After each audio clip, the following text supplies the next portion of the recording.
E hoje nós vamos falar sobre um tema muito importante, mas muito polêmico e silenciado, que é racismo no mercado de trabalho e empregabilidade. E não vai ser um podcast chato, não. A gente aqui quer trazer opiniões polêmicas, deixar o pessoal refletir, vai ser um papo, assim. E para isso nós trouxemos alguns convidados que são universitários aqui da Unifor e do curso de Direito, que vão nos ajudar a comentar um pouco mais sobre esse tema e eles vão debater sobre isso. E para isso nós trouxemos algumas perguntas para eles responderem e a gente refletir juntos. Vamos começar com uma pergunta que ela levanta muitas opiniões. Vocês acreditam que dois profissionais com o mesmo currículo, porém com cores diferentes, eles vão ter as mesmas oportunidades ou não? Infelizmente, a gente não vive dentro dessa realidade. Então, se a gente pegar uma empresa com dois currículos iguais, mas na hora da entrevista, vamos supor, um negro e um branco, já vai ser automaticamente olhado diferente. Então, não. E também tem diversos dados do IBGE que já mostram isso, como a questão de muitos, hoje em dia, por mais que tenham negros e brancos tendo a mesma função, cerca de 34%, por exemplo, ganham um salário abaixo do que os brancos. E isso reflete muito na sociedade que a gente vive. E entrando nesse assunto, por que vocês acham que tem tão pouca representatividade negra nos cargos de liderança hoje em dia? É uma pergunta tão séria porque nunca vem na nossa mente, se a gente vai para perguntar aqui na Unifor, se eles veem à cabeça deles alguma pessoa que esteja em cargo de liderança, alguma pessoa negra que esteja em cargo de liderança. A gente logo pensa em Martin Luther King, pessoas assim, mas hoje em dia a gente não chega a pensar, porque tem muita mais representatividade branca do que negra nos cargos de liderança, né? Exatamente. Eu acho que hoje em dia não é nem que ocorra a diferença de cargos. Às vezes tem a mesma especialização, são gerentes, mas quando você vai olhar o salário, são menos. E isso os dados do IBGE atrás. Os negros ganham 34% menos do que as pessoas brancas hoje em dia. Então, ocorre essa diferença e é uma realidade que nem todos se conhecem. E entrando nessa... desculpa. Eu acredito também que falta incentivos, né, de algumas empresas para aumentar a quantidade de vagas para ofertar. Tipo assim, se são 50 vagas, né, 25 são obrigatórias para negros. Aí eu acredito que seria as cotas, né? Eu acredito que seria assim, uma boa ideia, né? E entrando nessa questão de quase não existir representatividade negra nos cargos de liderança, a gente também pode levar isso para a área do entretenimento, como, por exemplo, o caso de racismo na Espanha do Vinícius Júnior, né? Que foi, assim, horrível. Nas emissoras de TV é notório que pessoas negras ficam presas aos mesmos papéis e influenciadores negros precisam de muito mais autoestima para poder se comparar devido ao preconceito que eles sofrem nas redes. E voltando para o caso do Vinícius Júnior, é muito estranho pensar que uma pessoa que é mundialmente famosa, rico e tudo, sofreu diversos ataques racistas e também a dor dele foi diminuída. Nesse ataque que aconteceu, muitas pessoas disseram, isso é coisa de futebol. E é muito estranho pensar isso, que se uma pessoa que já é mundialmente famosa, assim, sofre com isso, imagine um trabalhador comum, atrás de um negro, trabalhador comum, atrás de um emprego. No que acontece. Completando a fala da minha colega Débora, eu concordo muitíssimo com ela, porque é como ela realmente falou, uma pessoa que é famosa, ela tem muito dinheiro, milionária, e ainda sofreu esse ato de preconceito, mostra que o mundo inteiro tem essa parcela de preconceituosos. como se fosse um ato normalizado, assim, tipo, desde quando a gente passou a normalizar um ato racista só porque faz parte do jogo, entre aspas. Eu fico pensando também no Brasil, o racismo, ele em si, ele existe desde a época da colonização. O nosso país existe aquela história, né, de 2 tipos de colonização diferentes, a colonização de exploração e a colonização de habitação, assim, acho que era alguma coisa assim. A nossa colônia foi uma colônia de exploração, por isso que o racismo, ele é muito enraizado no nosso país. Desde a época... é um racismo estrutural, desde os anos 1500. Na abolição da escravatura, a princesa Isabel assinou a Lei Áurea, só que ela assinou, tá bom, libertou os escravos. Por exemplo, e aí, eu sou um escravo, para onde eu vou agora? Como ficou depois, né? Você me libertou e para onde eu vou agora? Eu não tenho um documento de identificação, não tenho a capacidade de conseguir um emprego, até por causa do preconceito que ainda existia na época. Não foi porque se aboliu que parou de existir o preconceito. E muitos deles decidiram ficar nas próprias fazendas onde eles trabalhavam, onde eles eram escravizados, porque ela aboliu, mas não deu condições o suficiente para eles seguirem com a vida deles. E tipo assim... Ou mudarem de vida. Ou mudarem de vida, exatamente. Inclusive foi assim... É por isso que é tão enraizada essa questão. Sim, com certeza. E foi assim que surgiu as primeiras favelas no Brasil. Porque muitos negros, depois da abolição da escravatura, não tinham para onde ir. Ou seja, eles foram para as áreas menos valorizadas e mais perigosas. Tipo, os altos dos morros, tipo no Rio de Janeiro. Sim.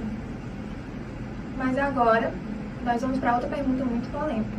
Vocês acham que o mercado de trabalho ainda associa profissionalismo à aparência branca?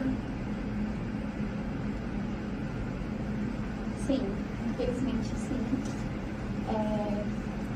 Por muitos motivos. Por você já olhar julgando a pessoa. Recentemente eu fiz um trabalho, uma pesquisa, e eu tive que criar um roteiro de um conflito dentro de uma empresa. Essas empresas, justamente gestão de conflitos. O tema de trabalho, né, que a gente fez era resolver um conflito dentro de empresas em relação ao dono da empresa e a funcionária. Porque ele só cobrava ela, tipo assim, você tem que trabalhar direito, você tem que se dedicar mais. Mas por que ela tem que se dedicar mais do que os outros? Sim. Sendo que ela tá ali igual, ela chega cedo, ela tem que ganhar capacidade que ela tem a mesma capacidade, ela tem a mesma formação. Mas ela é mais cobrada. Talvez até mais capaz, mas não deu a oportunidade. Mas por quê? Sempre aquele por que ela não consegue. Então eu acho que isso aqui já fica dentro. Aí, nessa gestão de conflitos que a gente trouxe, justamente dentro da empresa, um mecanismo de resolver isso. E aí é onde se entrava no RH da empresa, mas era um RH de gestão de conflitos, onde vinha o dono da empresa e os funcionários, e aí tinha aquela conversa, que justamente para mediar as palavras, porque o racismo ela não é só, tipo assim, eu vou olhar pra você e te chamar e você falar aquelas coisas horríveis, mas sim, até a maneira como você trata, você já tá sendo racista, sem perceber. Então, o olhar, a maneira como você fala, a maneira como você age, e muitas decisões dentro da empresa já diz muito. Eu vou considerar essa pergunta, falando também um pouco do futebol que a gente estava falando, né? E lembrar a vocês aqui que a maioria dos jogadores de futebol são negros, né? E quantos técnicos a gente vê negros? É justamente aquela ideia, né, de liderança. Quantas pessoas negras a gente vê em cargos de liderança? Leva-se a gente a pensar por quê, né? Técnicos negros são minoria absoluta na elite do futebol brasileiro. Então, representando menos de 8% dos treinadores na Série A e B do Campeonato Brasileiro. Por quê? São todos brancos. A maioria dos jogadores, né, são negros. Essa questão, né, da aparência, da importância da aparência no mercado de trabalho, a gente vê muito isso na moda, né? Exigem muito das modelos, né, principalmente das modelos negras, que elas estejam assim, num padrão assim muito específico, que elas sejam magras, não sei o quê. Só que ainda tem muito essa questão também do cabelo, né? O corpo delas é muito criticado, em castings, desfiles, muitos assim, estilistas criticam muito esses modelos, a aparência delas. É exatamente o que a modelo Naomi Campbell, que ela falou numa entrevista, que eu acho que ela deu em 2013. E nessa entrevista ela falou que na época que ela começou, em mais ou menos nos anos 80, ela via que existia mais representatividade, mais diversidade do que hoje em dia. E aí a pergunta que fica, né? A indústria, o que nos leva a outra pergunta, a diversidade virou consciência social ou apenas marketing, né? Porque a gente fica olhando, e deveria existir a diversidade, como ela falou, a Naomi, mas não existe, porque o tempo vem passando, vai atualizando, mas a moda não, esse campo de trabalho não. As pessoas continuam sendo julgadas apenas por causa da cor, é questionável, né? Assim, na moda hoje em dia a gente vê muito esse discurso de inclusão, né, de diversidade, mas muitas vezes esses modelos, elas só são encaixadas apenas como assim, um complemento ali no marketing da empresa, sabe? Às vezes não é exatamente uma inclusão verdadeira, um comprometimento com a diversidade de forma assim verdadeira. Pergunta sincera, gente. Vocês acham que o racismo no mercado de trabalho hoje em dia é mais discreto e mais escondido do que era? Com certeza. Hoje em dia, o racismo aparece de diversas formas disfarçadas. Em olhares, julgamentos, ou até em frases como, nossa, você é muito bom nisso. Como se a pessoa não fosse esperada ali, fosse uma surpresa que ela fosse boa. Então, aparece muitas vezes, hoje em dia ainda já existe lei, existe tudo isso, mas ainda acontece, ainda aparece, só que de uma forma muito mais escondida. Assim, mesmo que hoje seja ainda mais escondido, ainda existem pessoas que infelizmente têm coragem de chegar a criticar o outro, falar mesmo da cor, da etnia, da aparência, assim, sabe? Descaradamente, tem pessoas que realmente ainda têm coragem de fazer isso, por mais que ainda seja lei, seja crime, tenha sanção e punição. Mas, isso. Eu acho que justamente por existir lei é que as pessoas estão acobertando mais isso, porque elas têm medo de serem punidas pela lei, e aí, mas elas continuam praticando o preconceito e eles deixam isso de forma mais encoberta, eles disfarçam com brincadeiras, com frases, e nem sempre quem sofre o preconceito vai ter a coragem de ir lá denunciar, porque sofre de medo de aquele preconceito acabar piorando, sendo elevado para um nível pior, de violência, nunca se sabe. Então, sim, é mais encoberto, né? É mais escondido. E falando um pouco dessa parte das brincadeiras também, antigamente as brincadeiras eram muito mais explicitamente racistas, hoje em dia as pessoas estão encobrindo. Como, por exemplo, a gente lembra daquela entrevista do Silvio Santos com a atriz da Pátria, de Chiquititas, que ele perguntou o que ela queria ser quando ela crescesse. Ela falou que queria ou continuar atriz ou ir para a parte da indústria musical como cantora, e ele foi direto e fez uma brincadeira assim de mau gosto, falando com esse cabelo como se ela não fosse apta para aquele trabalho, para aquela carreira, para ser famosa pelas características físicas dela. E pra gente finalizar, uma última pergunta. Vocês acham que os jovens falam o suficiente sobre esse tema? Eu acho que ainda não, apesar de hoje existirem mais debates nas redes sociais, nas escolas, o racismo ainda é um tema muito negligenciado, assim, sabe? Muitas pessoas evitam falar sobre isso porque elas acham desconfortável, mas justamente por ser um problema tão sério é que ele precisa ser discutido, sabe? Combate ao racismo não é responsabilidade apenas de quem sofre o racismo em si, é responsabilidade da sociedade por um todo. Quantos mais jovens falarem sobre isso, mais consciência vai existir e maiores são as chances de acontecer alguma mudança no futuro. Muitos jovens também têm medo de falar por medo de perder suas amizades e ficarem excluídos no colégio, por criticarem alguém que que é racista por meio de brincadeiras e usa brincadeiras como desculpa. E os jovens têm medo de falar por medo de se tornarem excluídos por isso. Agora, pegando o gosto deles, eu acho que a gente, desde o momento da descoberta, né, da Lei Áurea, que tipo, a libertação dos escravos, já começou desde aí a separação das classes sociais. E desde as classes sociais, que é o ponto que eu quero chegar, sempre vai ser difícil você competir com uma pessoa que ela já tem tudo na vida. Tipo assim, ela já é rica desde do avô lá, tipo, o avô dela já tem privilégio, já é dono de uma empresa, e aí passa de pai para filha. Agora uma pessoa negra que já tá chegando ali, porque nem sempre ele vai ter as mesmas condições, nem já vem desde o estudo, então atrapalha no estudo, atrapalha passar em um concurso, porque competir com aquela pessoa que ela consegue pagar um cursinho pra fazer aquele concurso e chegar num curso superior, tipo assim, gente, nunca teve no Brasil um presidente negro. Mas por que será que nunca teve? Porque talvez nunca tiveram oportunidades para uma pessoa negra chegar lá.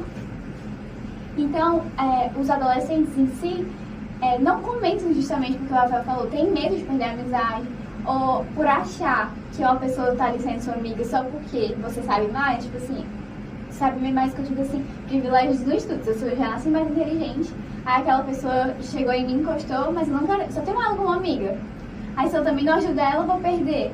E aí sempre fica aquela bola de neve de sempre depender um do outro e nunca se submeter, dizer assim, eu sou capaz e eu consigo, independente da minha cor, da minha etnia, e seguir, sabe? Sempre depender, não, aí sempre os negros sempre me colocam incapaz por medo de julgamento, por medo de uma injúria racial, ou por medo mesmo de ficar sozinho. Falando aqui um pouquinho da fala da minha colega Amanda, existiu sim um presidente negro, foi o Nilo Peçanha, foi o primeiro e o único presidente da história do Brasil que foi negro, só que ele assumiu o cargo entre 1909 e 1910, depois da morte de Afonso de Pena. Ele era de origem humilde e ele também ficou conhecido por criar as primeiras escolas técnicas federais e o serviço de proteção aos índios, né? Então, só dando essa exclusividade aqui do Nilo. Obrigada. Nada. Eu acho que, complementando também a fala da Amanda, a gente pode falar um pouco sobre as cotas, né? Que ela falou esse negócio de a pessoa já nascer com uma condição social de vida mais elevada, então ela vai ter mais privilégios. A gente está falando da maioria dos brancos, eles vão ter mais privilégios. E o negro, para compensar isso, vai ser muito mais difícil. A competência dele não vai atingir esse mérito total que as empresas estão procurando. Então, quando a gente fala, exatamente, quando a gente fala de cotas, é justamente para auxiliar o negro ele a subir, a ele sair dessa condição social baixa, mas ele a elevar, para ele avançar. Porque se a gente for trazer também para a Lei Áurea, por exemplo, antigamente as pessoas, após a assinatura da Lei Áurea, eles não puderam mudar de vida, porque não havia uma coisa que os elevasse, condições que permitissem eles mudarem de vida. Sempre dentro daquela mesma Exatamente, bolha, sempre né? dentro daquela mesma bolha. Então as cotas elas vêm justamente para auxiliar o negro a conseguir avançar, ele sair dessa bolha, né? Porque assim, quando a gente fala da meritocracia, eu acho que não funciona da mesma forma para uma pessoa branca e uma pessoa negra. Justamente por isso tiveram que criar as cotas, né? Porque era uma injustiça pelas condições, por todo o dia deles, não tem 24 horas na maioria dos casos. Tipo assim, não são as mesmas 24 horas. Bom, gente, esse foi o nosso videocast. E esperamos que essa conversa ela tenha feito vocês refletirem um pouco mais sobre o racismo e como ele ainda impacta e ecoa no mercado de trabalho. E a gente espera que vocês entendam também que talento não tem cor. É isso aí. Tchau!